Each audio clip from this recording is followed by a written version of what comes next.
আসলে সত্যকে সত্য, মিথ্যাকে মিথ্যা বলতে হয়। হাতিয়াতে সিম্পাতি পাওয়ার মতো একটা কাজ করেছে হান্নান মাসুদ, সেটা হচ্ছে হাতিয়ার ফেরি। আর এই ফেরিটা হাতিয়া মানুষের স্বপ্নই ছিল অনেক বছর ধরে।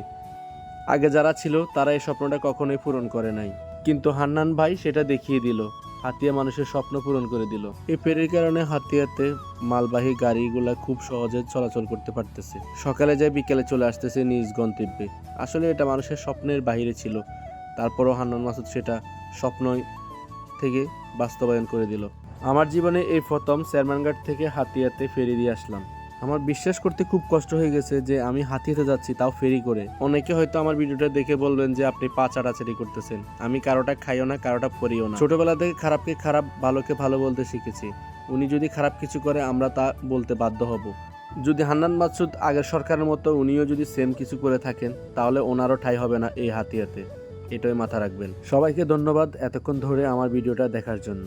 সবাই ভালো থাকবেন, সুস্থ থাকবেন, পরিবারের খেয়াল রাখবেন, আর অন্যায় দেখলে রুখে দাঁড়াবেন। জয় বাংলা, জয় বাংলাদেশ।